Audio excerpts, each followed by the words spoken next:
Good evening. Calling the September 4th, 2025 work session to order. We're going to open the meeting by doing a salute to the flag and a moment of silence.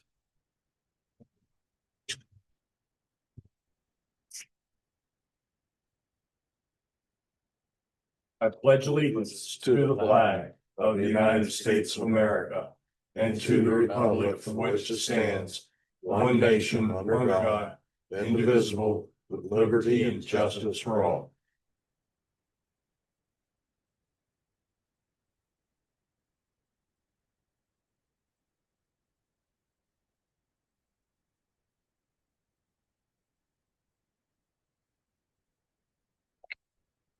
Okay, roll call, please. Here. Ms. Duncan? Here. Mr. Oakley? Here. Mr. Johnson? Here. Ms. Lynch? Mr. Scott? Here. Ms. Smith? Here. 6 members present. All right, thank you very much. Okay, do we have any hearing of visitors? No visitors signed up. Okay, thank you. Next up, superintendent's report, sir. I have a fairly short report tonight. We just started school, and so it's been a great start. It's really great to have students back in the classes again. I know that I and my team have been able to get into classes and see students and teachers diving right into it. There's a lot of enthusiasm for the start of the year, a lot of really good attitudes, and it's been a really fantastic start. We had a couple of things I think that really helped with that. We had our welcome back for teachers a couple of weeks ago, and that went really, really well. We had a speaker. I mentioned something in my weekly memo a couple of weeks ago. Jean Paul Gonzalez was here, did an amazing opening keynote for us. Again, that was a great way to launch with our teachers. And then we had our welcome back rally at Malinak Stadium last Sunday. And again, that was a great event. And not last Sunday, the Sunday before. And Brad McCloskey and Carrie Papadines and Christina Anaskanish did an amazing job of having some really cool events and activities for all the students to do. Again, just a really positive and successful way to start off the school year. So thank you to all of our staff and our students and our parents for a great start to the school year. Cool.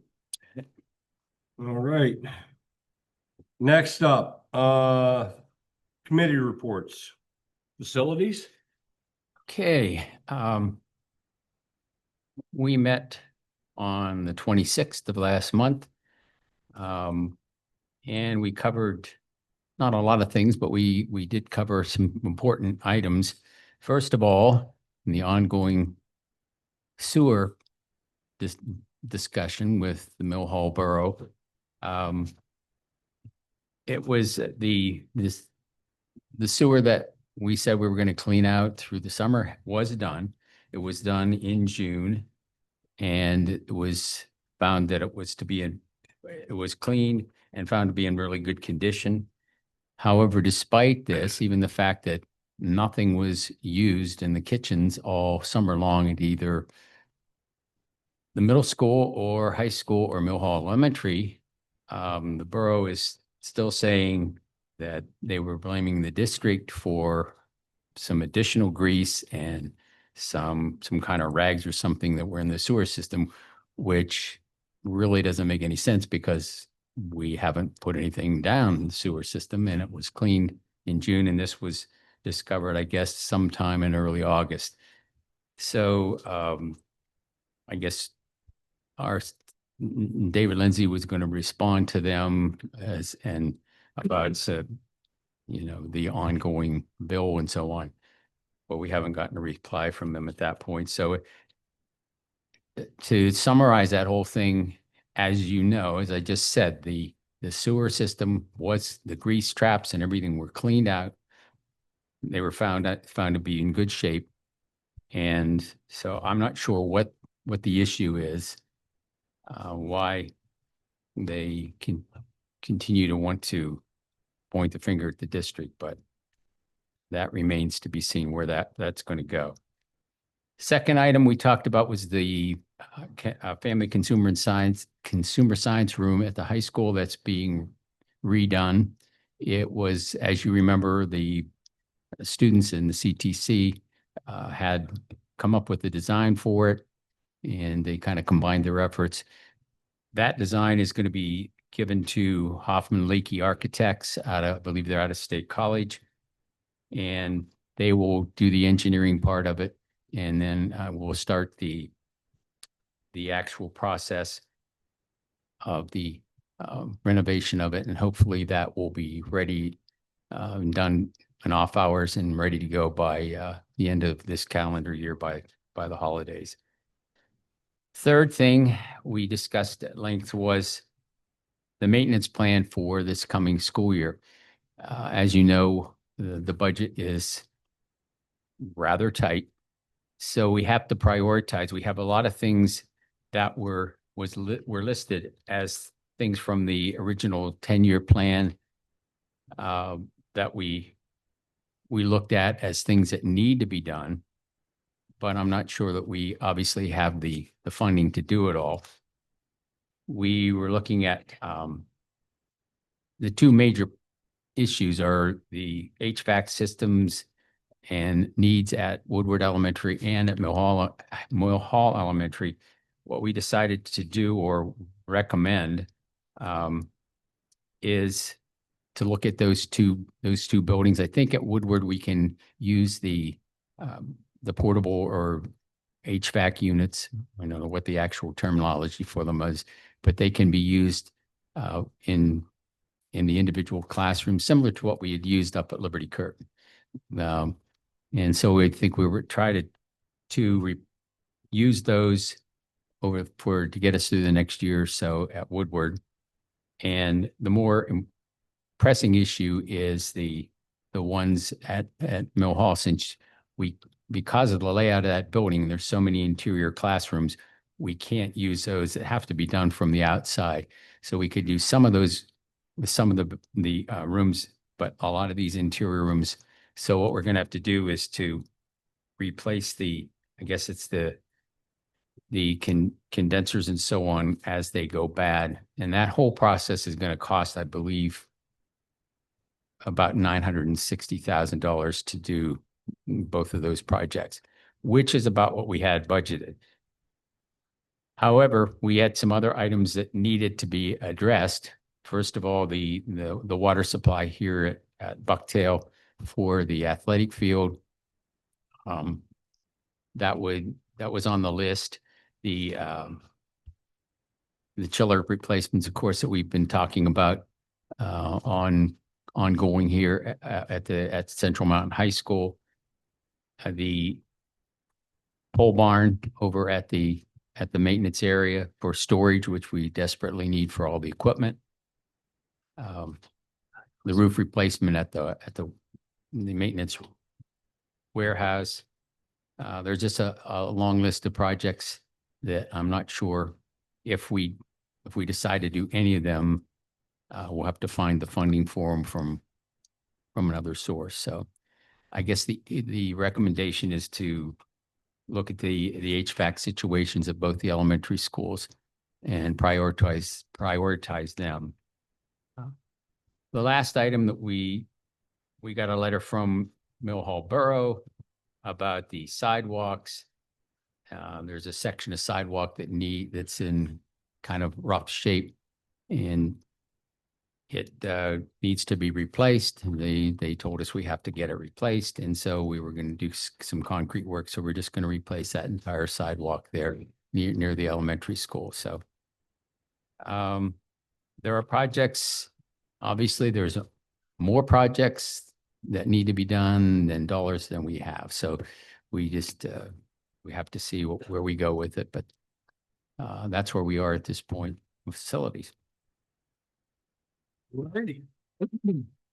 Thank you. Next up, Finance Committee. On Tuesday, August 26th at approximately 3 p.m., I convened what at the time I believed was a legitimate meeting of the Finance Committee. The meeting lasted about 30 minutes. 4 board members were present in alphabetical order: Dr. Baldino, Mr. Johnston, Ms. Lynch, and Mr. Scaff. Mr. Scaff questioned whether we could proceed with that without a quorum of 5 members. Dr. Redmond argued that a sufficient number of members were present to allow a meeting to proceed. This opinion was shared by Mr. Johnston. Mr. Scaff continued to dissent, and Ms. Lynch was having Zoom difficulties and was unable to opine. I believe that since a committee was typically constituted of 3 individuals, we could proceed. On September the 27th, upon review of the Sunshine Act, the Public School Act, KCSD policies 005 and 006, it appeared to me that Mr. Scaff was correct, and I was in error. I contacted Dr. Redmond and discussed my opinion with him. He continued to hold the view that a valid meeting had taken place. We agreed that consulting the solicitor was in order, and I requested that in addition to his conclusory opinion, he provide us with any appropriate case law. Mr. Lindsay responded on August the 29th, and on September the 2nd, the superintendent forwarded Mr. Lindsay's email to all board members. Basically, this opinion confirmed Mr. Scaff's opinion that since the Finance Committee is a committee of the whole, a quorum of 5 board members present is necessary to conduct a valid meeting wherein any district business is conducted. PSBA provided the same conclusion. The procedure which should have been followed was to convene the meeting, note that a quorum was absent, and adjourn to a future date. For this reason, the meeting in question should be reclassified as an informational gathering meeting, and the minutes should note that the committee meeting could not be held due to a lack of quorum. Since no votes were taken and no recommendations were made, nothing will need to be declared invalid. I apologize for any confusion which has resulted. Mr. President, I request that this statement be entered into the minutes for this meeting. At the informational meeting, Ms. McIntyre addressed several items. The interest earnings on our accounts, CD renewal, the audit update. We're in the process of moving along on the time scale which has been presented to us. The fact that we're coming up to speed on the new software for the department. And a very pleasant surprise was that for hanging a banner up, we get paid $1,000 from T-Mobile. And there's some sort of a process that this social media moron doesn't follow that we can do to get likes to compete for more money. So I would request that instructions for the complete idiot be given so that even people like me can do it. And that's it. Thank you. All right, and without objection, I'll have that put in. Okay. Next, Safety and Security Committee. We had our meeting on August 21st, 25. We began at 6:30. It was our first public meeting that Safety and Security has had. Randy Zangara discussed the kickoff for the year, advised all of us that the SAP program, the Student Assistance Program, referrals are going up, which is good because this helps the students get help. child line numbers have gone down, which is good because less children are being seen at risk. The safe to say numbers have doubled according to him and his research, which means more people are aware of possible issues. Well, that was all good news. And then Mr. Scott Van Gorder discussed that the security team feels we're heading in the right direction. One thing that they did note was that the lunch times are shorter periods, so that gives the students less idle time to be getting in trouble.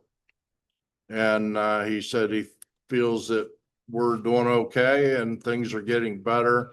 And we discussed the KCSD emergency guide for the parents, which is now on the website in the safety and security section. So parents will know in case of an incident what to do. That's it. All right, thank you. Yep. Okay. Next up is the financial reports. Any questions?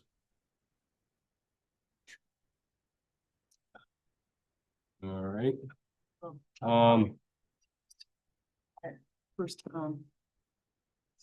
Go ahead, Elizabeth. thank you. First, I apologize for being late. I had to do an emergency vet. Everything was fine with my dog, so I apologize for being Okay. late. And since Into I your am mic, late, Elizabeth. what? Into your mic. Oh, I'm so sorry. Yes, I apologize for being late. No disrespect. There was an emergency that came up. That's So- fine. That's I fine. did email you, so I hope you Yep. saw. Okay, good. Thank you. And so I have some notes and I'm going to try to organize myself not to take up people's time. So on F2, I'm sorry, E2, I'm so sorry. We have the financial reports. And the thing that these are tests and they were, I guess, in the financial meeting. These aren't reports, these are just tests. So what is missing though, and hopefully it can be put on for the voting session, so at least we can read it. If you look at the August 7th work session meeting, it's our spreadsheet that lists items by category. And it says year expended, year to date expended, percent used, prior budget, et cetera. And that's not on here. So like I said, these are just for our review, I guess, because they're, from what I understand, they're still sort of working on these things. These aren't, so that one report is missing right now. So I'd really appreciate it if it could be posted and then we can review it at some point in the near future.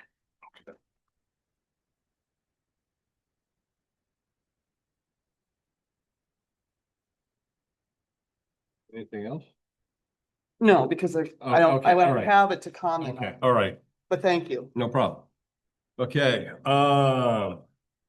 treasurer's report. Any questions on that? Oh, I'm sorry. Sorry. Enrollment report. Any questions on that? Yes, President. Right.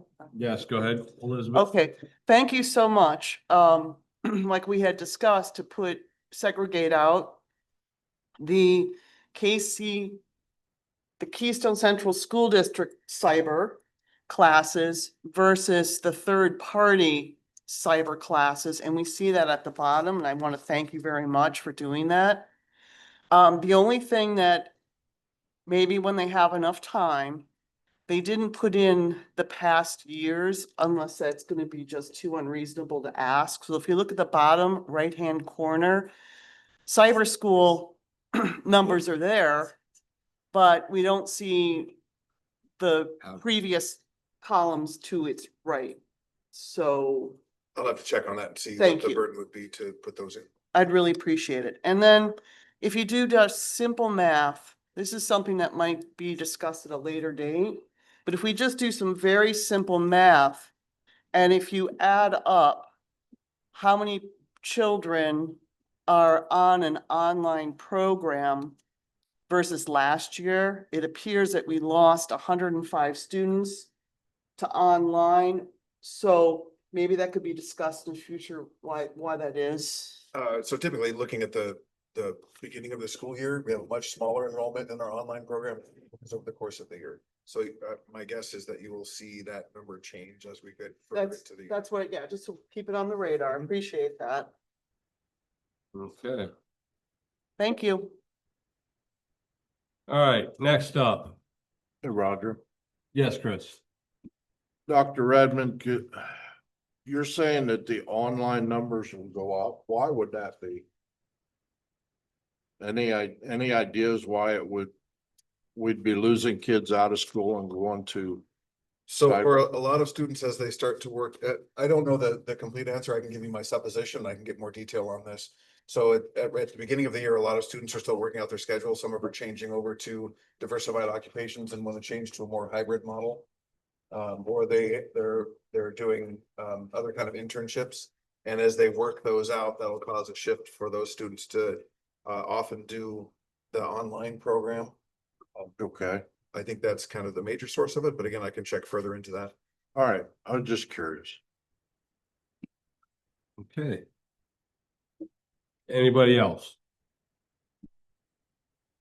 Okay. Next up is PSBA officers elections.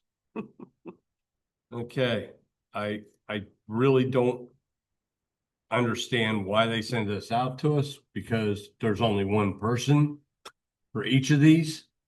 So it's kind of like, you know, I don't know, maybe we could vote for Mickey Mouse. Well, We're right. And Alfred E. Newman, Huh? Alfred E. Newman. There you go. All right, go ahead, Chris. oh, Looking at this, like you just said, they only gave us one option to vote for. So that's not really an election, that's a force thing. And I looked on their webpage and there's no candidate information anywhere. So I can't feel comfortable voting for any of these people when we know nothing about them because there's nothing on their page. that's. So I don't know how we can handle it. I don't know what we can do, what questions we can ask or even who we ask, but that was all I got to say. All right, okay. Get your 2 cents in. Thank you, President Roger. Not a problem. You know, you've been on the board long enough. I've been on the board long enough. This comes up every year and we always have the same sort of feelings about this. Mhm. What about this idea? And I'm being extremely serious here. Someone, Dr. Redmond, or the board secretary, whomever you decide, contacts PSBA. And we should be given a link to all of the candidates so we can read their profile. Me personally, I don't feel comfortable just voting someone because someone who I don't know is endorsing somebody that I have no idea who they are. So I'm not sure why PSBA is hiding these other candidates, or maybe we just don't have the skill set to find them on their webpage, but I looked also. I did. I logged in, I came on as a public person, nothing. So I think out of respect for us, they should have, at bare minimum, give us a link so we can see who's actually a candidate. Well, I'm sure it's kind of like these elections are similar to us electing our PSBA reps. It's like, okay, who are we doing? Well, exactly. Who's getting the short end of the straw? Yeah, but remember, we are the client. We're paying them. So, all right, So any information would be helpful before we vote. okay. All right, next up, personal agenda item structure. Now this is for the area set aside for the tax collection discussion, is that No. correct? No, this one is typically down in J, we have our personnel Yeah, listing. And the question has come up, why don't we include people's salary, professional staff That- oh, salary okay, when they're that- transferring from one position to the other? Right. And we've heard things from both sides, both directions on the board. The board asked for feedback from the unions about whether or not they would like to have their salary information posted when they're transferring from one position to another.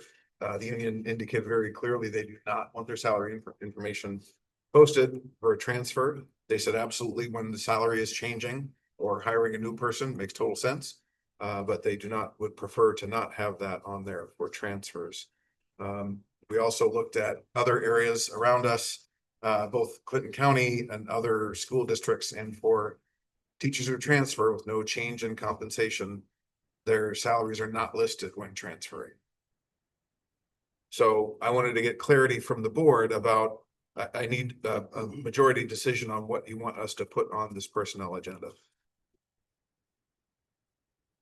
Okay. Well, all right, Chris, go ahead.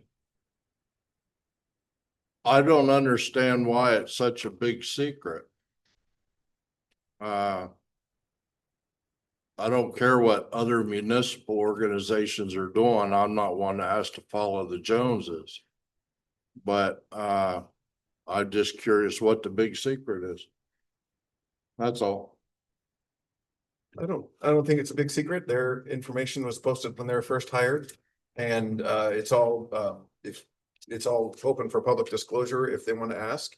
I think that part of it is they don't want to increase the animosity between teachers and the community, knowing that teachers as professional staff often make higher than the median wage in the county. And they don't necessarily want that flashed in everybody's face every time there's a transfer. They're sensitive to public opinion. And so they'd rather not they'd rather try not to have that be a point of contention. I don't get paid anything. I'm not afraid to say it.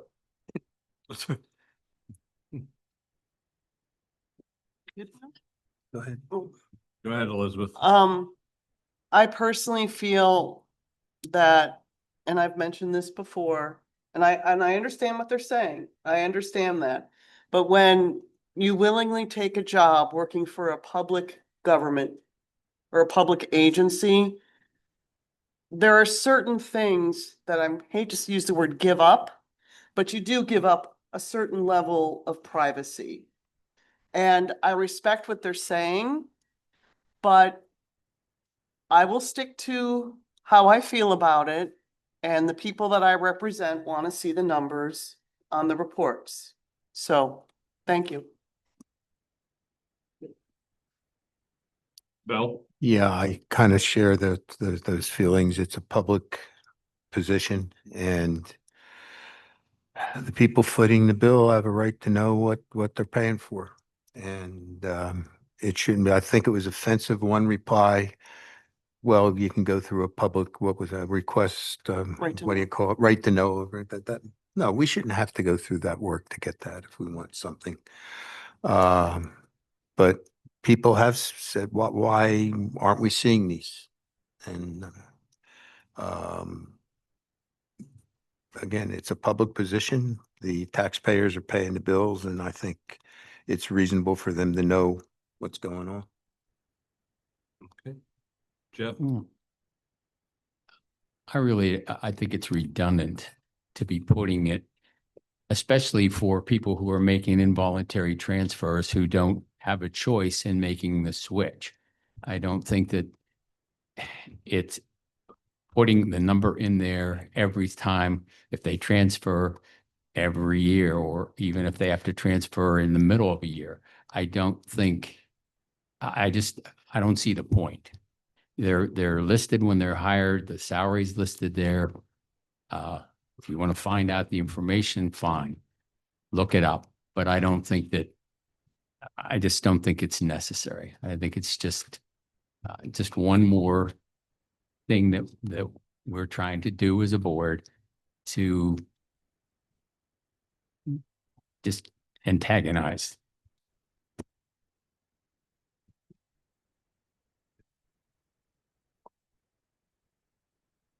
Tracy or Paulie, do either of you have any input on this? I've stated before, it's usually been practice when there's a change in salary, that is when it's on the agenda, that's when it's necessary, because that's what we're approving. What's on the agenda is what we have to approve. Their salaries have already been approved when they've been hired. So it's not necessary to have it on there. And Dr. Redmond, I liked your statement of the union's reasoning of why they don't want it on there, and I completely agree. Thank you. Thank you. I kind of agree with Tracy. I mean, as long as it's posted once, and we agree upon it at that time, I don't see any need to have it continually posted.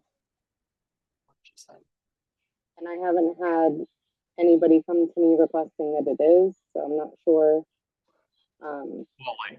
Hey, Paulie, Yeah, is there any way that you could, clear up your, this- your voice? It's kind of like you're muffled. You can't understand you, Polly. can you hear me now? Hello? It's just that you can't. I don't know what's going on. Okay, that was clear. You can hear me now? Yes. There you go. There you go. Okay.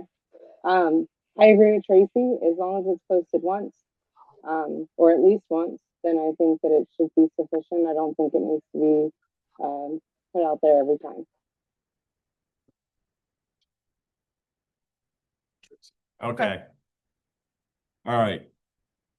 And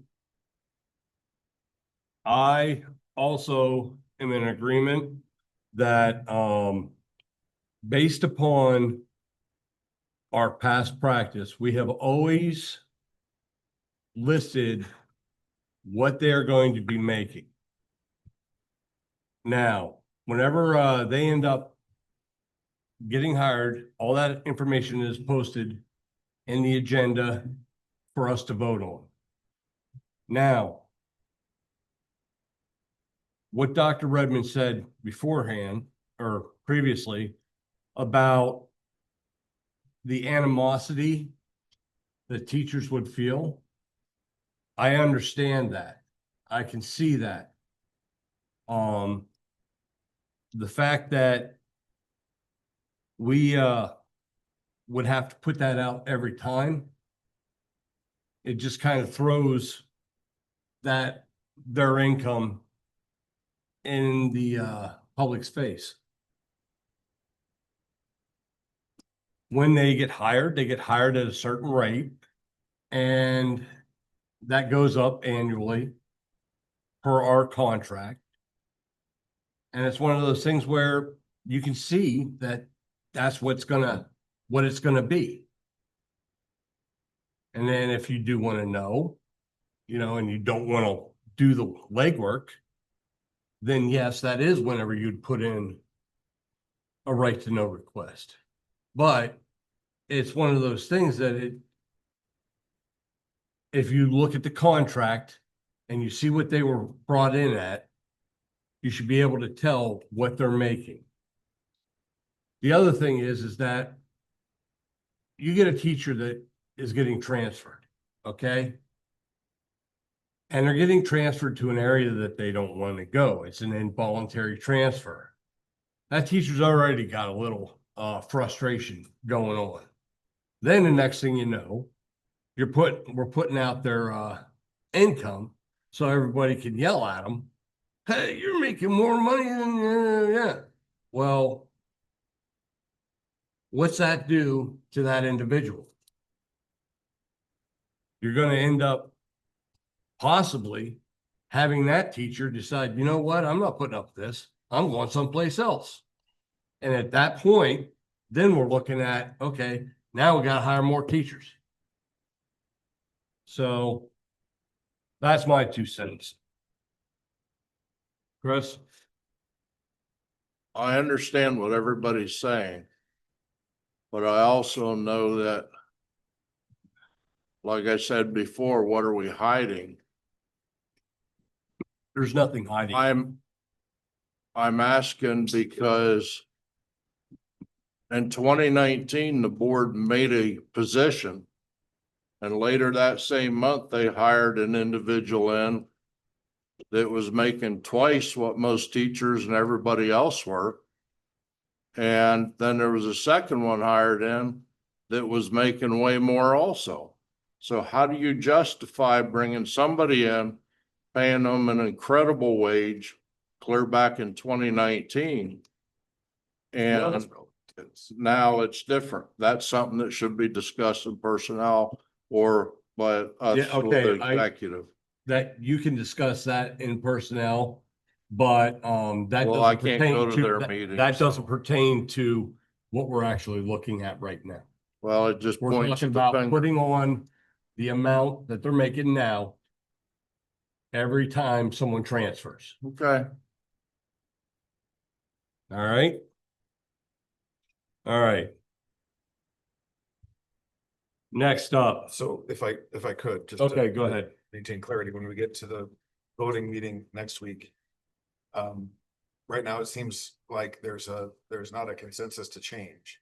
So I just need that to be whatever decision the board wants to make. I need that clear next Well, week. I think that we have to wait until Agreed. next week and see what if somebody wants to move to do one or the other. Agreed. I'm just making it clear that that's what I'll Right. need next week.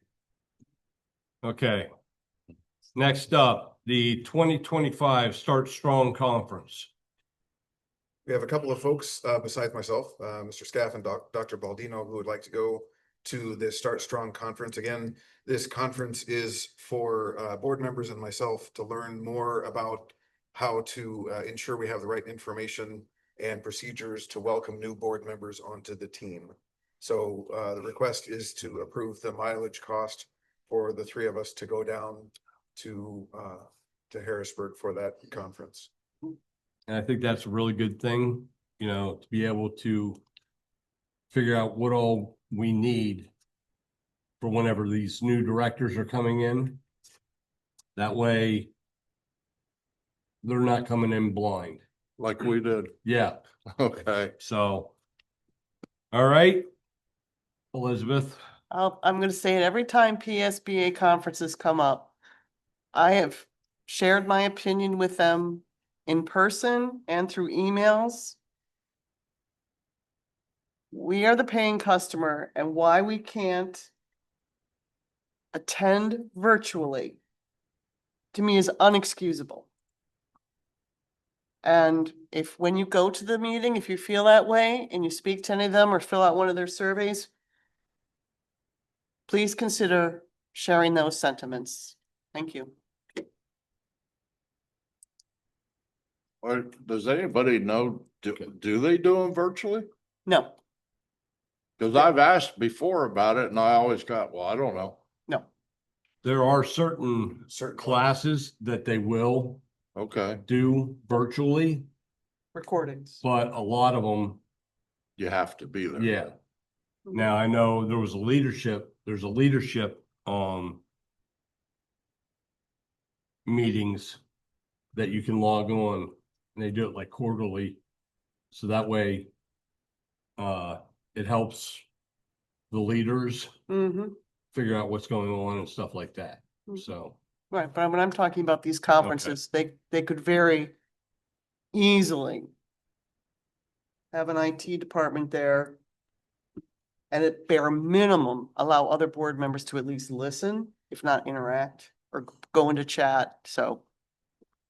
I'll say it again next year. Thank all you. right, thank you. Next up, meeting minutes. So what we're looking at doing here is we're looking at maintaining the board meeting minutes in accordance with the Sunshine Act requirements to ensure transparency and accurately documenting meeting details, board member attendance, official actions and votes, public comments, and any agenda modifications. Okay. The Sunshine Act requires the substance of the board's business to be recorded.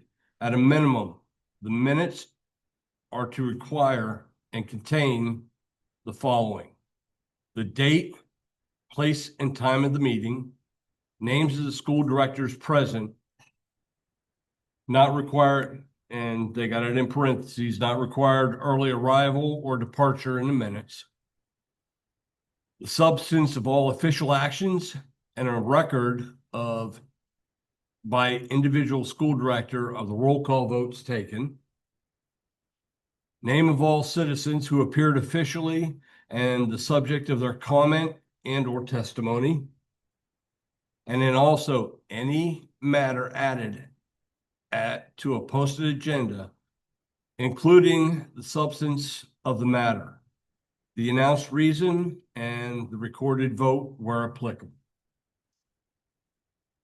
Does anybody have any questions on that? Elizabeth? President Roger, yes, I don't understand what's different. And we already have a policy. So I'm trying to understand here what's different than what's already in the policy. We just want to make sure that we're all in agreement and this is what we record in the minutes. There have been requests to put specific quotes in minutes, and this is, and I know we've said this before, that we don't capture what was said, we capture what was done. And that's the really shortcut version of what this is outlining in these 5 points that are on the agenda. Okay, so nothing's Nothing changed. It's just No. information. This is Yeah. just information. Correct. Oh, okay. So, okay. Yeah. So there's nothing to approve because, so this is just that, all right, so we're not approving anything, it's informational. Yes. Okay. Okay. Chris? Last week, when Christine emailed out the minutes, she had typed in there, a board member may requested this or that. And I asked her to attach our names to it, so that if we ever had to go back to it, we would know who requested what or whatever. Is that gonna stay that way, or is it we gonna go to just a board member? That's the way it's always been, is that it's a board member stated. Well, I think that board member's name should just be named, and then we know who to talk to later on if we ever have to go back on them. We also have the recordings, which we're keeping in perpetuity. Right. I mean, I like, Cause I don't see why if the policy isn't broken, why we gotta change it. we're not, It's just, We're not. This isn't a change. this, So, Bill? These 5 things are referable to the line immediately above. These are the minimum that needs to be included. Adding other things might be worthwhile, and I think at times it is. In certain discussions, specific things that were mentioned are probably appropriate for including in the minutes. And to exclude them, I think, is not a good policy.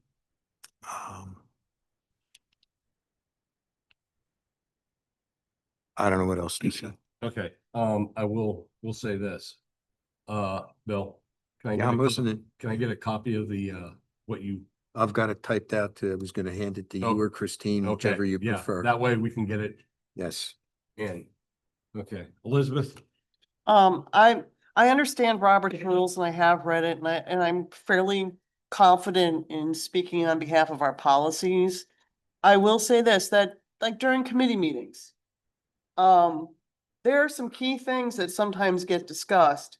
And if you follow Robert's rules to the T, you could just write discussion on pool table. And that would be adequate. But if the board would like a little more information about the discussion placed in the minutes, I think that's reasonable, case by case basis. Okay. it's hard to be objective and consistent that way. I understand. That is a valid point, but if the board is discussing 3 different options and then just not even discussing, they were discussing, these are the 3 options and the board, discuss, they recommend this particular one. And they can explain in the discussion, well, this one costs less. or this one offered a greater benefit as far as a long-term solution. So maybe there are times when those little bits, and we don't have to beat this, okay, but I still think it's up to the chair of the committee. If they feel, and then the people in the committee, you know, give the board a little bit of breathing room without too much structure, but sticking to something that's consistent. I think Okay. we're adult enough to do All right. that. Yeah, that'll work. All right. Next up, we're looking at third-party tax collectors. Okay, as we had in the public meeting previously, we saw that, we had the presentation from Berkheimer. And then we also found out, and we are waiting for a letter, official letter, that Keystone is pulling out. So does anybody have any discussion on that? Elizabeth? Yes, I'll watch the recording tomorrow. Again, apologies that I couldn't be here, but one thing that was very important is I'm not sure if it was discussed or not, and I will watch the recording, but if it wasn't discussed, please give me a moment here. It was? Okay, so Berkheimer's offering a brick and mortar staff Yes. presence in Clinton Yeah. County. Yeah. It's here. Okay, now, And employing somebody local. we never got that the first run around. Okay, this is huge. Oh, I'm sorry, I don't mean to get so excited, but this is huge, okay? So now I'm asking the board, the chair, the superintendent, staff. There is going to be a lot of discussion about who wants to lease space to Berkheimer, and Berkheimer has the final decision. Now, I don't know how the county wants to handle this. I don't know how the TCC wants to handle this. I don't know how the school board wants to handle this. But at some point, that conversation, so we're all working together, because I know that there's interest already from different entities that are looking to lease space. So Okay, how can we work around this? okay, that's something that needs to be discussed at a later time. Sure, but it's on, This here is strictly on right. Right. accepting Berkheimer's. They can't make that decision Yeah. until they have signed contract. No, I understand that, but I just want to So put we're it on the not, radar. we're not gonna, well, This is great. This is great. All We right. got a better Moving on. percentage. okay, That's fine. policies, first read. Okay, we're looking at the concussion management, the enrollment of students, graduation, professional development, naming rights, and conflict of interest. Does anybody have any comments on these? We went through them pretty extensively in policy and we're good to go with them. All right, thank you, Chris. Okay, next Roger. up, Roger. yeah, Bill, go ahead, please. I still have a problem with the concussion management. I think that I still feel strongly that a physician with neurological specialty expertise should make the decision. The problem with this is that you get your bell rung, it's one thing, but the real problem is going back and getting your bell rung a little bit too soon. And I don't think that people that do it as a sidelight are the best choices to do that, to provide that information. I wouldn't want to do it. In fact, I never did it. If I had somebody I was taking care of with a traumatic patient that had a concussion, I always involved the neurologist or a neurosurgeon to clear him for anything more significant.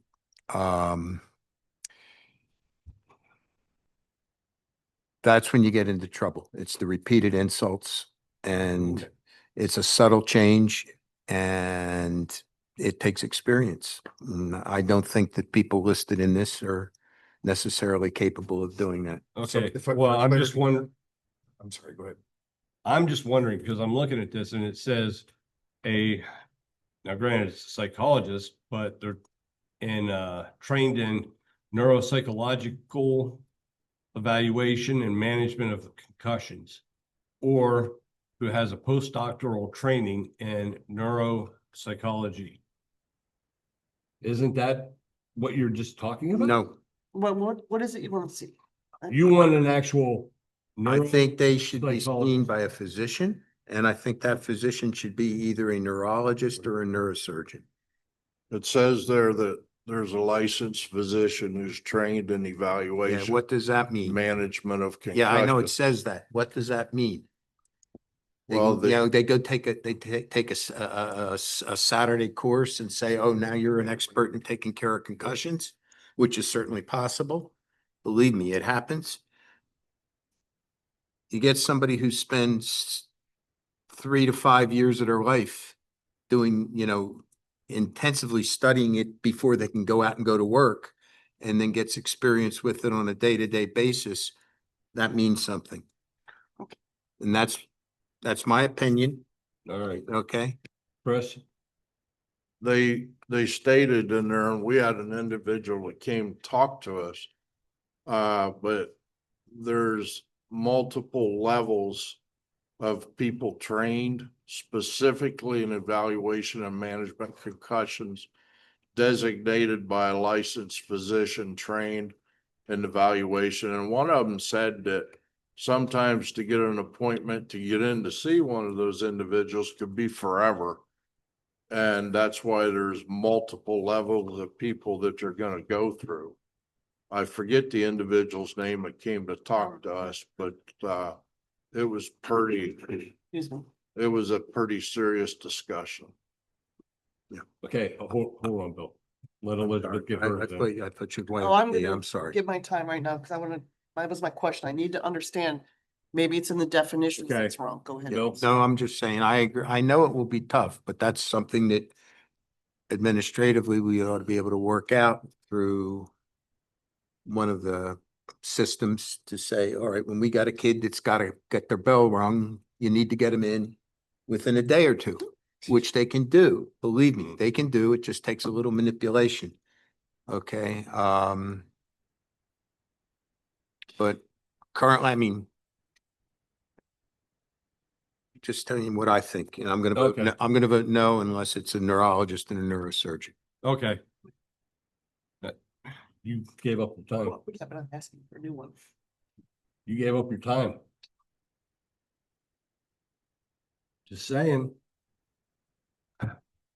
Quickly, please. Yes, thank you. Maybe a bridge between these two things, and we just add this text in there. Something similar to, it is recommended that the parent or guardian consider X, Y, and Z. If something should happen, just if you, would you feel better about that? No, Okay, okay. I have a quick question. Well, Go ahead, Polly. Can you hear me okay? Right, Polly, I hate to say this, but right now you sound like the teacher off of Charlie Brown. Oh, shut up, Roger. Hear that? Sorry. Hang on a second. Now there I kind of heard you. Can you hear me now? Absolutely. hey. Yes. New point? Okay, sorry. I'm not very good at some of this tech stuff. So I know that it does take a long time to get into a specialist. I've worked for a specialist. I also know that you can get in there with manipulation, like Bill said. But I guess my question would be for Bill, would you feel okay if it was like does it have to be a neurosurgeon, or could it be a PA that works in neuropsychology? Go ahead, Bill. Absolutely no one lower than a physician. Okay. We're dealing with subtle findings and a very dangerous outcome. That's my opinion. Okay. You're a doctor. I'm not disagreeing. No, I'm no, just I'm just, simply I'm asking. sorry, I'm not, if I'm sounding pointed, but this is the point. Is it very often, Okay. some of these changes can be subtle and it takes a lot of experience. And I don't think these other people have it. I'm a physician. I saw a lot of injured patients. I wouldn't feel comfortable doing it. Fair enough. Okay, Chris. One thing that was instilled in there is under the return to play. The coach could not return a student to participation anymore. The student must be evaluated and cleared for return in writing by an appropriate medical professional. And I think that wording came from that person that came to visit with us. Okay, Oh, And that was a change that was made. Change that. quickly. No, it's just, I just want to point something out that I'm not sure about in the NCAA, the college, but in the NFL, it has to be a neurologist or a neurosurgeon.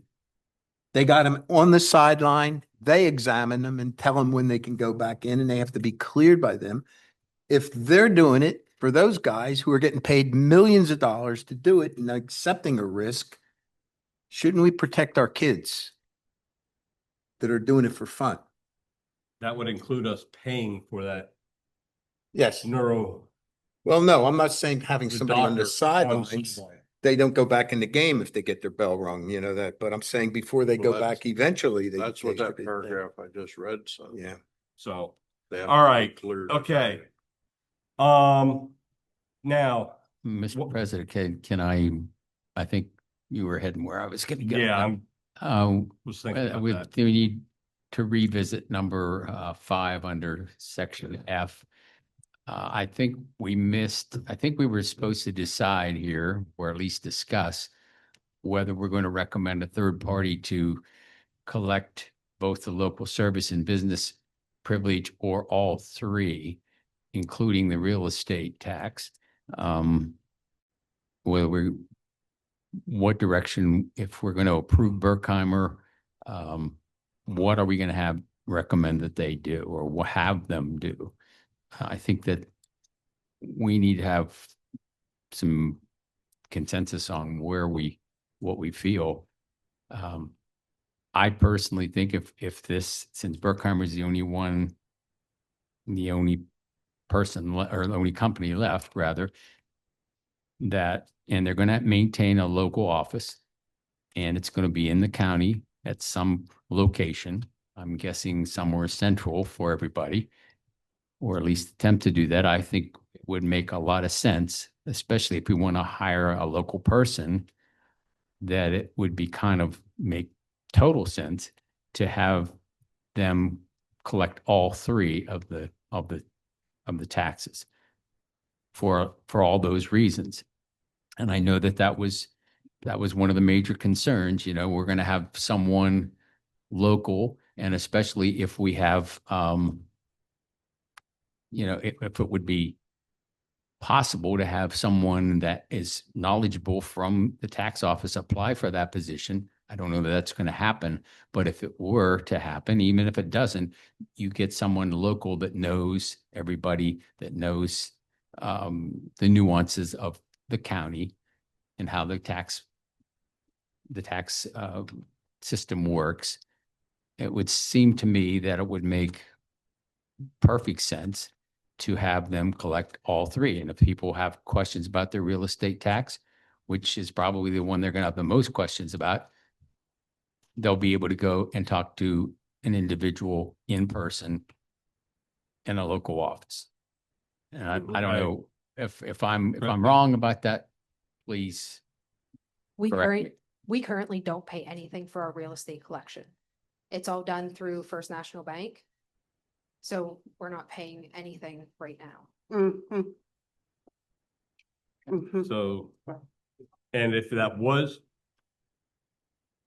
Yeah, we would also retain Noel Green Mm-mm. okay, for the processing of the payments. Mm-mm. so if we're not paying anything for that, Elizabeth, calm down.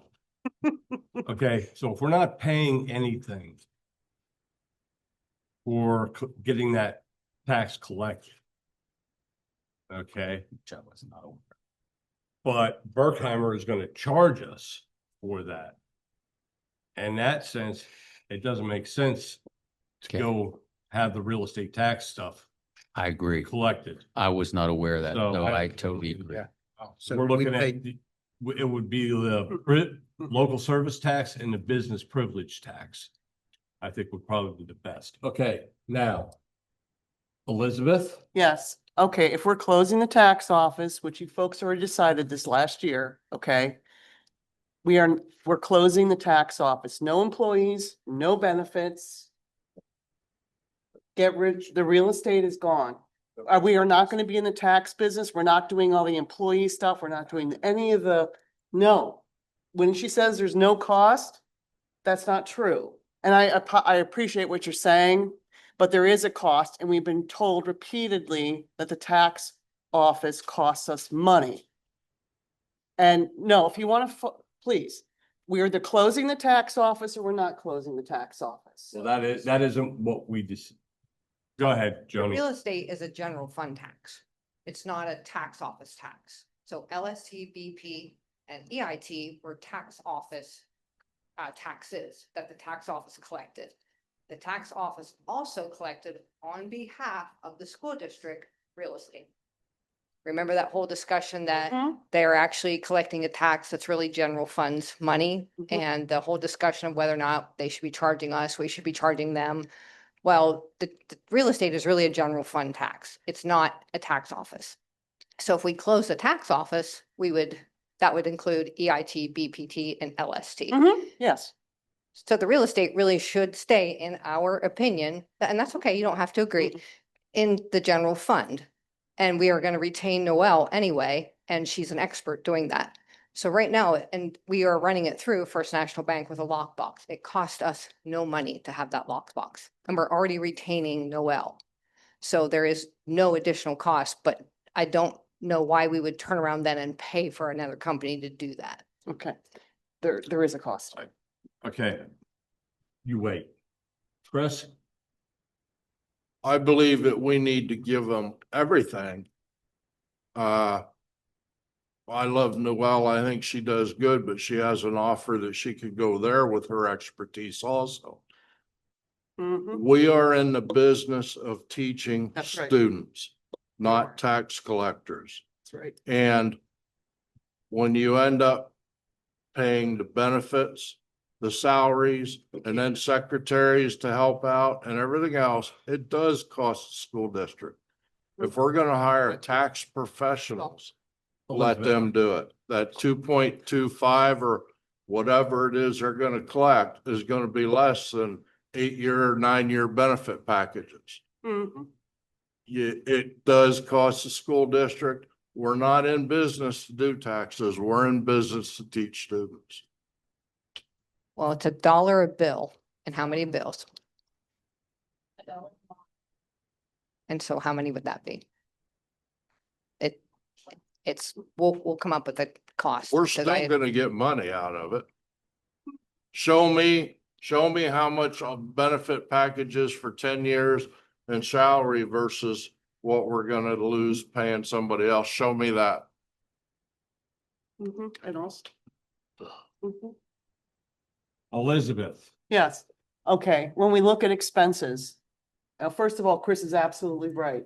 Why the school district ever collected taxes in the first place, that was the olden days, okay? Moving forward, it is not our responsibility, nor is our job. You look at almost any other county in the state and find a school district that's collecting real estate taxes. It's usually the county that does it, okay? Well, please, there is expenses, there is equipment, printers, software, everything. You can keep layering and layering and layering on the expenses, all right? Plus the employee, the benefits, the vacation time. So training, mileage, having to go. So anyone who's a school board member who agrees that the school district should be in the business of collecting taxes at this point baffles me. And we need to cut expenses. I think we are retaining Noelle. Well, So I don't know, that's- that would be a savings. that's up to administration and however that all works out with personnel. Understood. So Job then, isn't to keep employees. We love her, okay? But Job isn't to keep employees. that just because we have to find them a job. If there's a job that's necessary that to be filled, you will find the right place and your team will find the right place. But we're not keeping the tax office open just so we can have an employee. That's the way I feel about it. We're not keeping the tax office open. We are Or closing the collecting tax any, office. or collecting any taxes. It's a general fund tax, so it would just Okay, come I over and appreciate- be at the general fund level where it probably should have been all along. It probably I- should have never went to the tax office. So I feel like we're putting it in the right home now. Okay, I deeply appreciate the input from the employees, but at this point, I am 100% committed that the school district should not be collecting any taxes or paying for anything that has to do with collecting taxes. We have a package right here that will have a brick and mortar staffed place.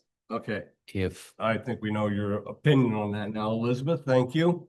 if we are already retaining Noel, either way, it seems to me that we're still be paying for her costs as an employee.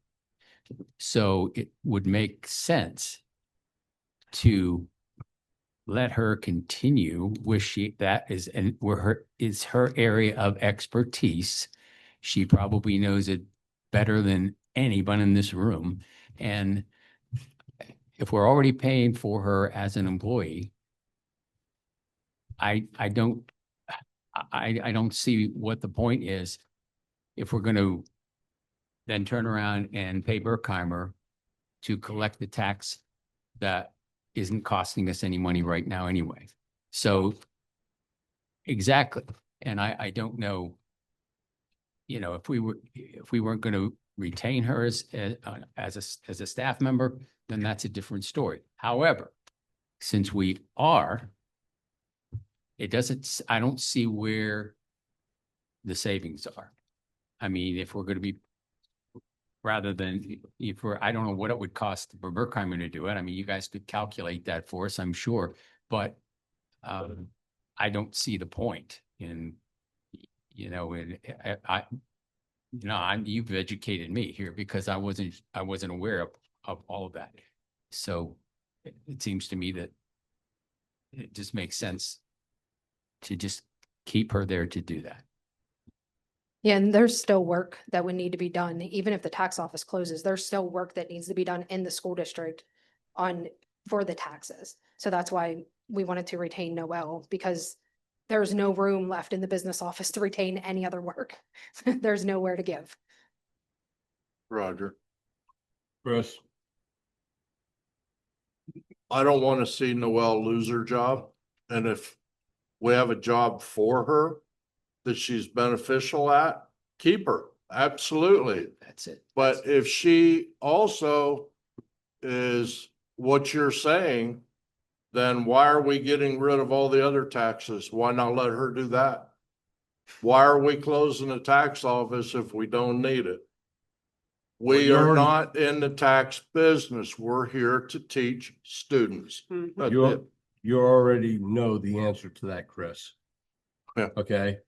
The answer to that is that it's cheaper for us to let a third party collect the local business tax or the business privilege and local service tax.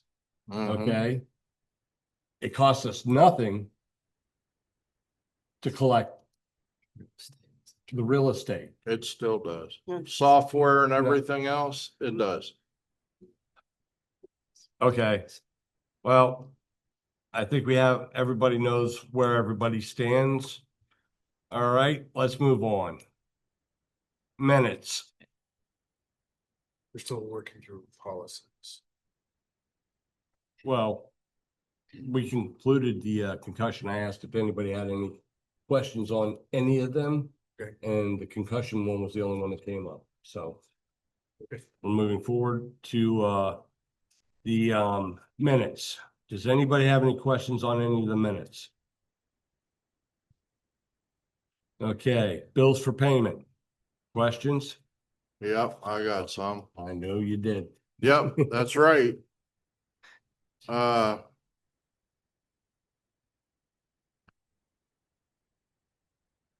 On page 3,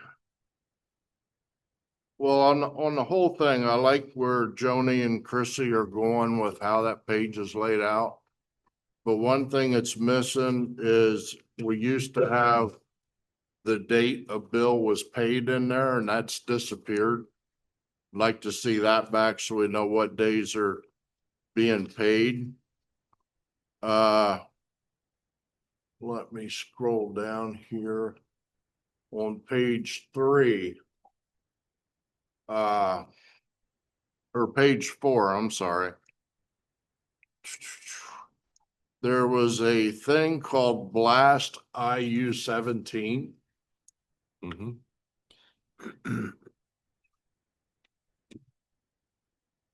And I'm curious what that was about. It's up on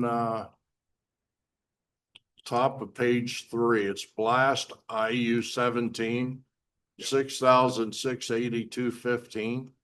And it says a reconciliation. So we send we send students sometimes to Blast IU 17 that we are not able to provide complete services for in our district. And so this was just matching up their what their invoices are and what we paid them out for last year. Okay, and on page 4, there was one Chester County IU. Is that the same thing? Similar kind of thing, yes. Okay. Is the reconciliations that we're seeing coming because we're doing the audit? No, it's kind of a typical end of the year thing. And so if you'll notice, the Chester County IU doesn't say reconciliation. It's tuition cost. Okay.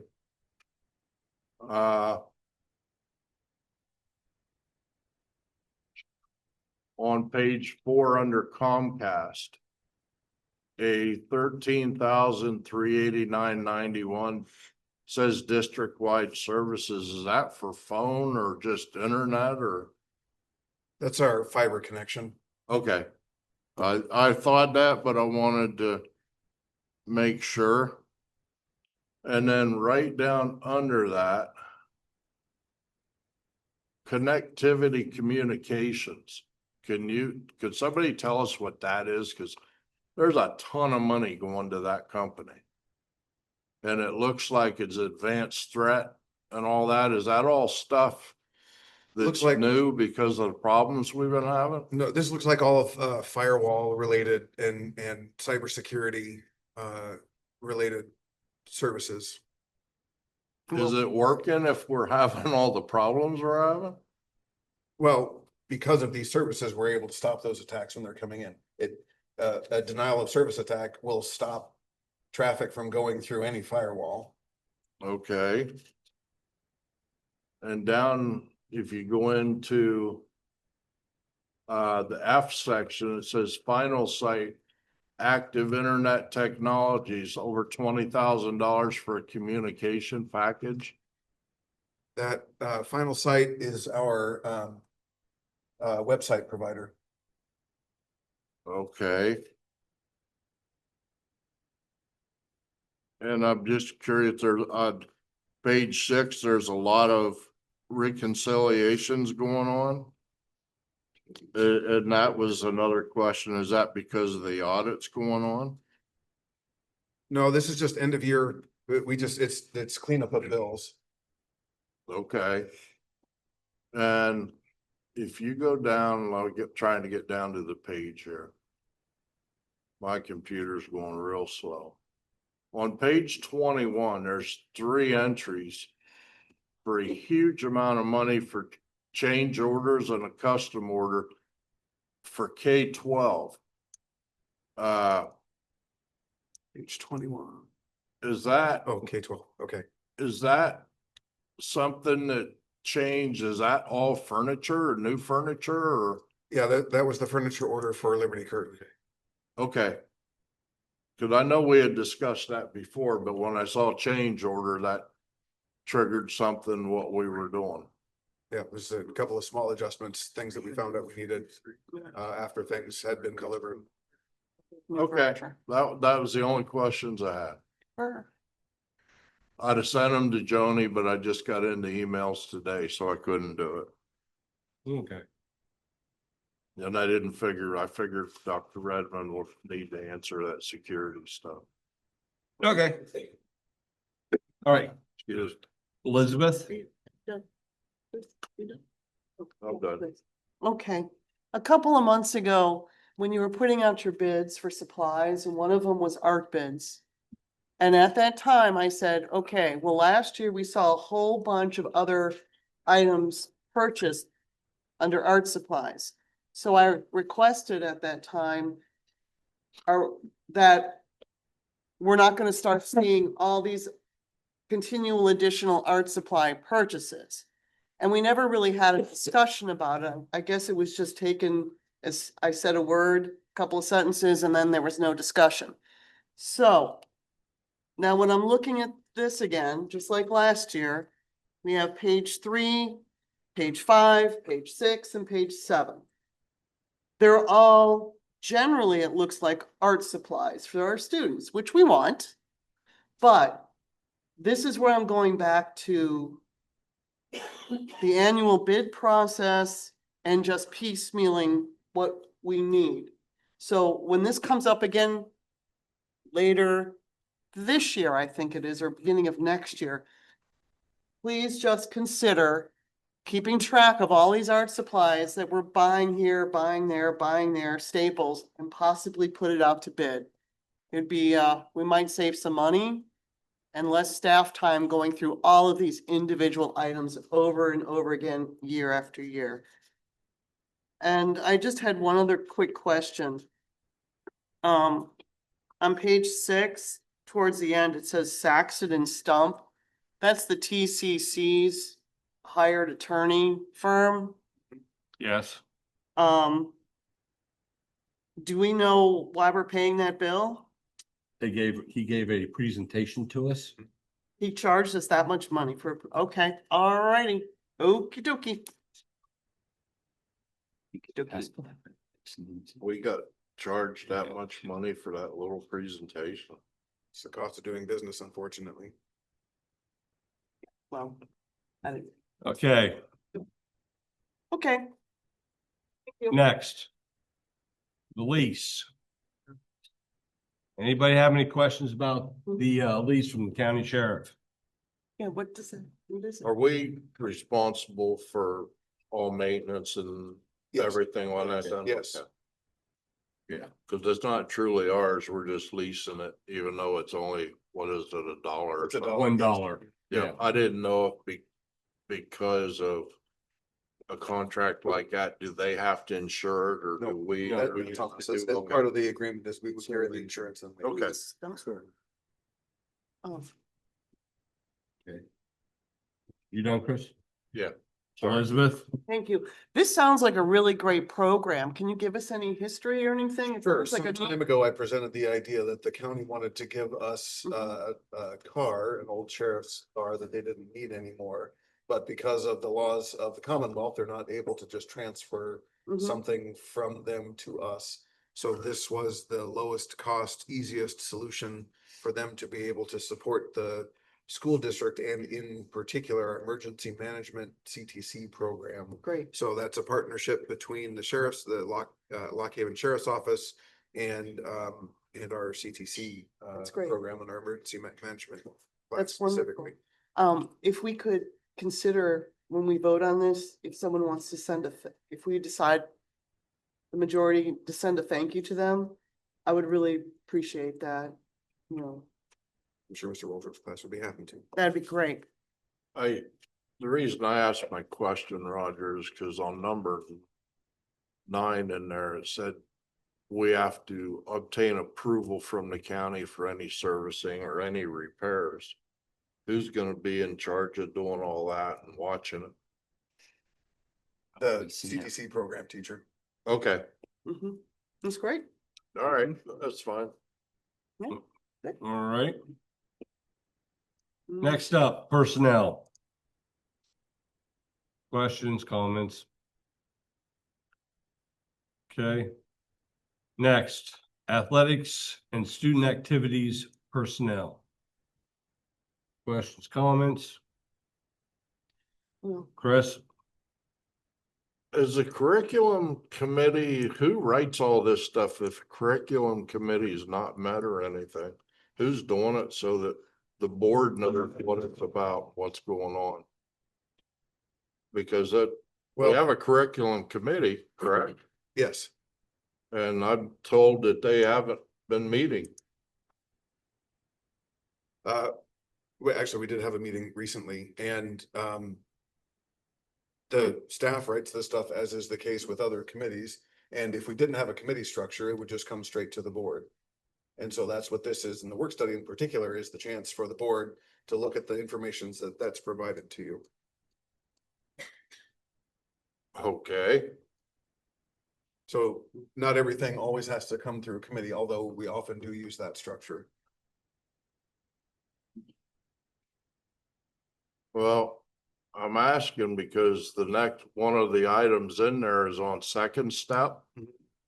And you wrote us an email discussing the contract about clarity and said that it was last on the board on the June of 2019 agenda. That's a different thing than second step. Clarity is our phone provider. Right, but further down, it says we're adding the second step contract onto the meeting. Yes. And none of these come to the board if a cost or stuff doesn't change. And you made it clear that the board doesn't see these if cost doesn't change.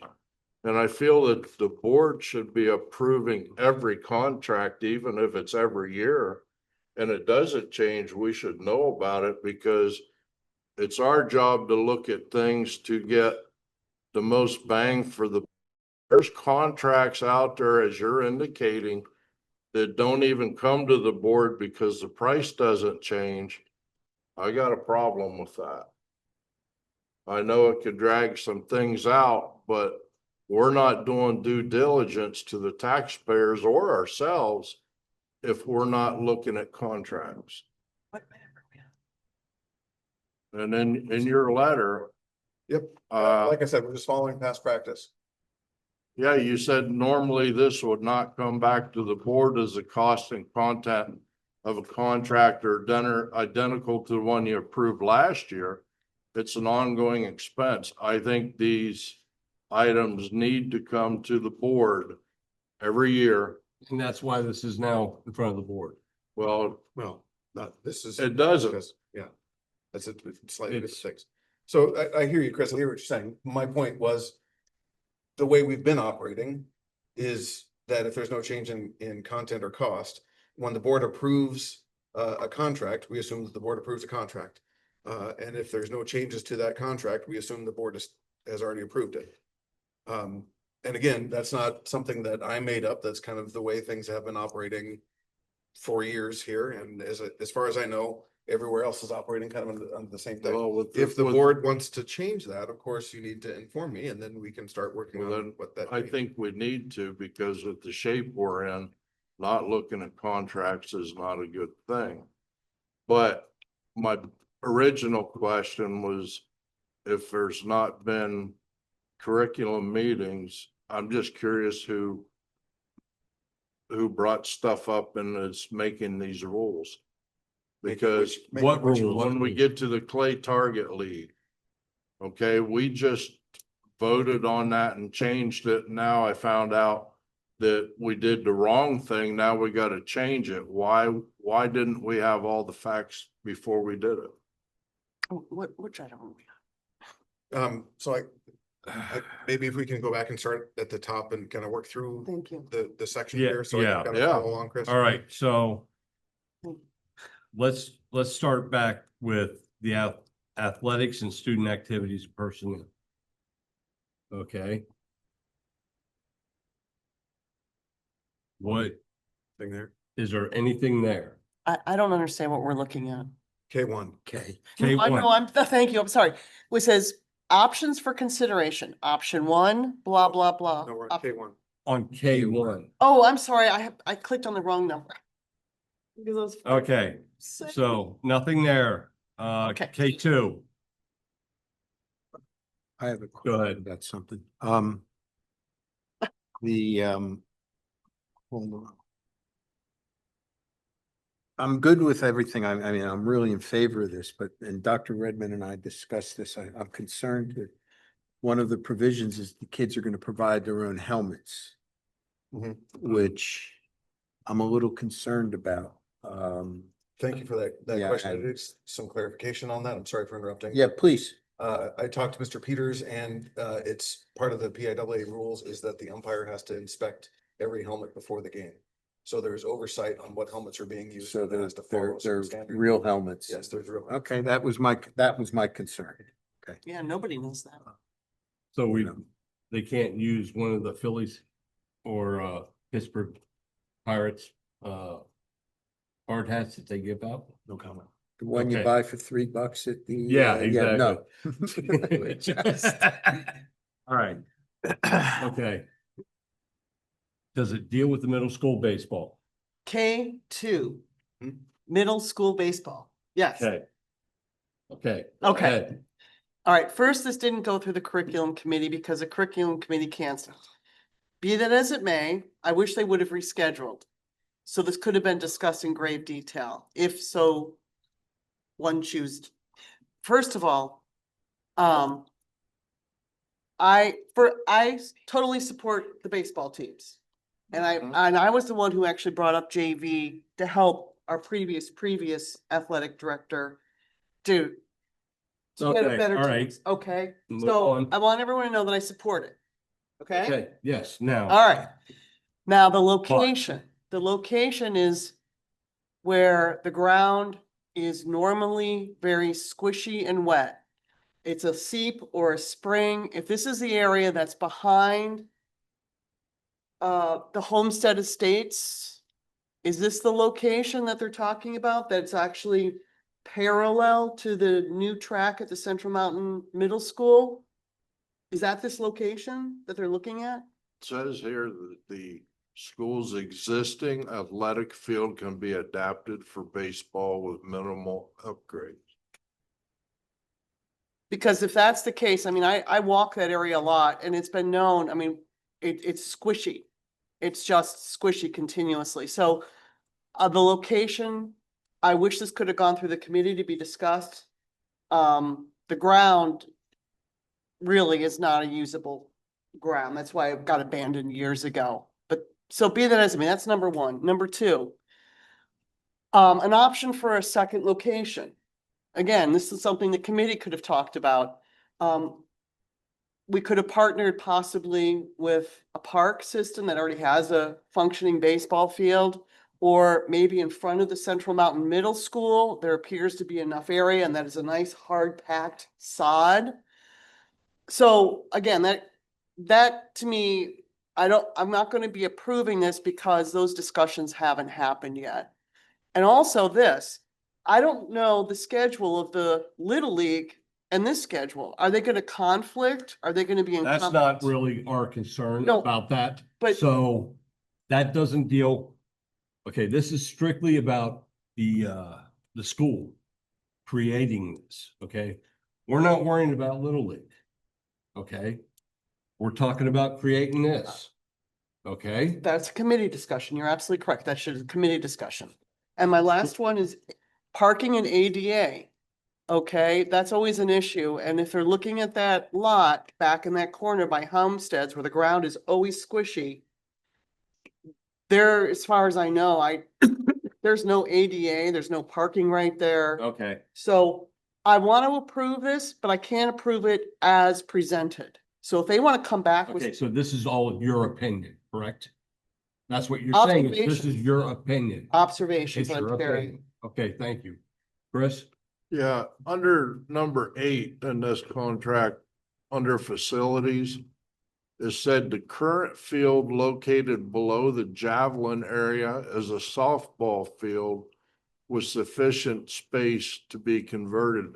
Where's that area at? Cause I'm not sure. Homesteads. That's where it's at. I'm just curious. I don't know where it's at.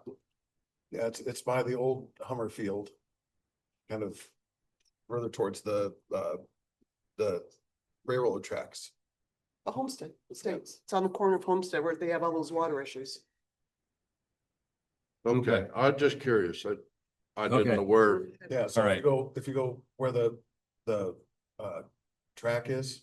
if you go Okay. Straight through past that, Okay, behind it, there's some multifamily housing back there. Right. Between the track and the multifamily housing.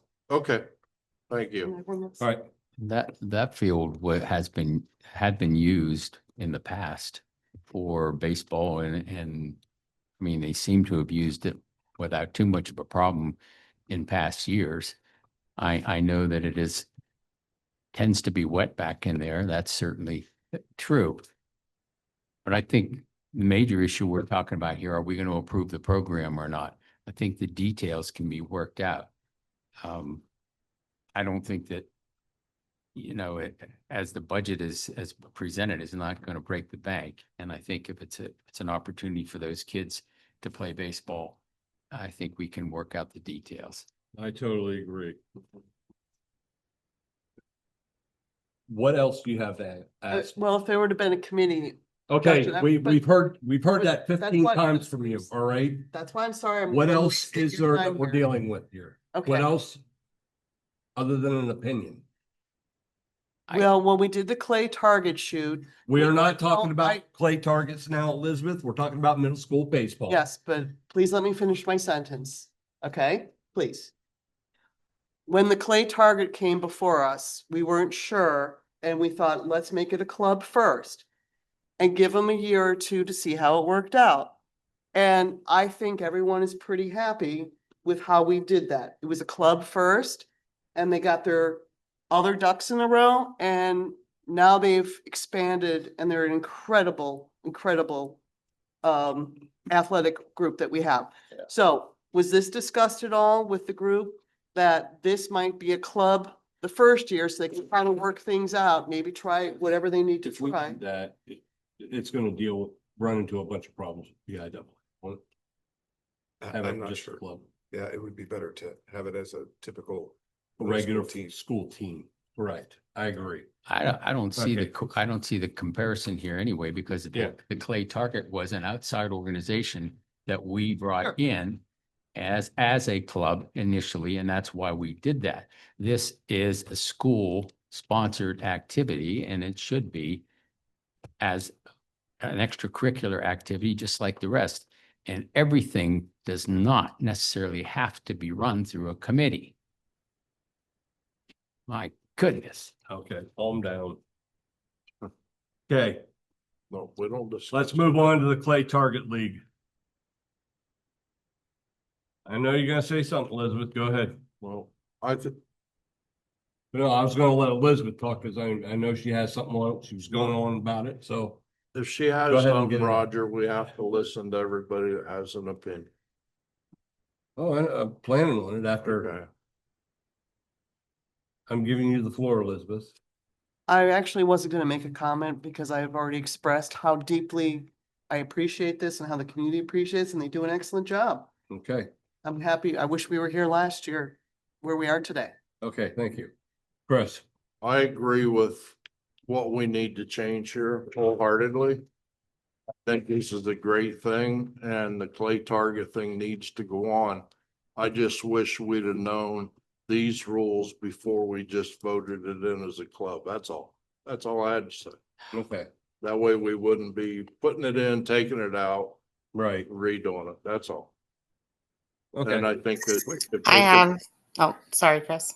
I think if this had been run through a committee, we could have avoided all of it. The original one was. it was Okay. originally, so. But then new information came to light and. So, go ahead, Polly. I just wanted to apologize for not having the committee meeting. Unfortunately, my job required me to be at a meeting for my job that day. I wasn't aware that it was this intense, and moving forward, I will be sure to, if we have to cancel a meeting, I will be sure to reschedule it. Oh, that'd be great. Good. That'd be great. It's awesome. Thank you, Thank you, Polly. Polly. That's great. Okay, next, second step agreement.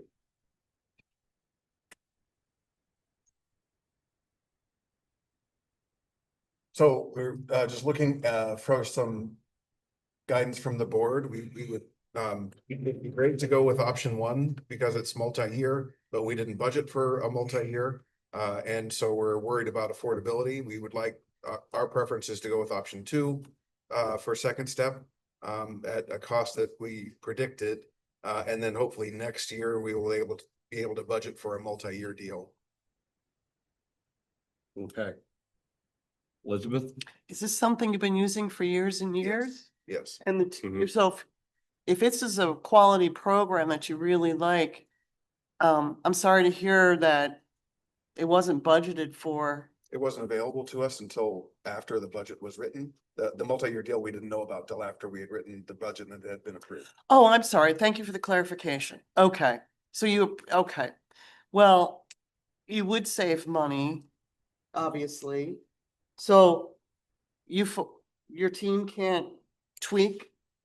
I mean, We have to undo other things. We have to stop doing something else that we're doing in order to pay for this. Well- Our budget is so tight, we can't just sort of magically come up with, no, you know, 16 grand to cover this. No, I understand that, but with other things being purchased, maybe there's something that isn't a priority, that doesn't need to be purchased. In our assessment, this year it's best to go with a 1-year deal Okay, but then budget for it next year for the multi-year deal. Okay, Chris?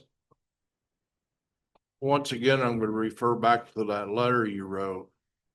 That normally this would not come back to the board.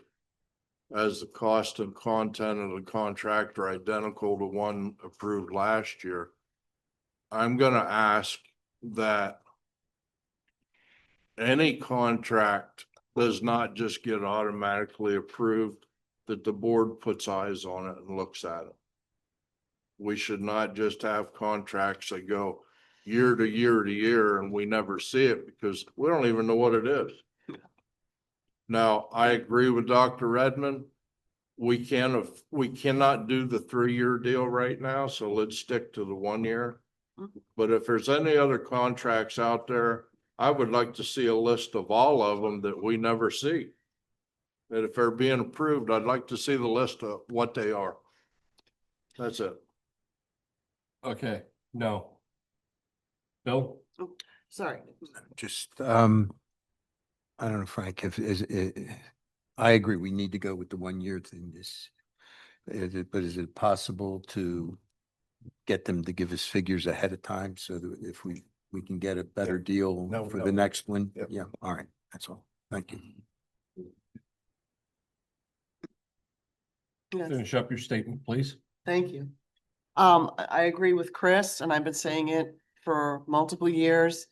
If the contracts could come to the board 3 months prior to, or a committee, whatever you prefer. So we have an opportunity, if we so choose, to read them, understand them, ask questions, and maybe, Elizabeth, you're summarizing what everybody just said. okay, I just want to make sure Okay, that you understand. we appreciate the summary. Okay, let's move on. Thank you. Okay, Motion to adjourn. adjourned. I had something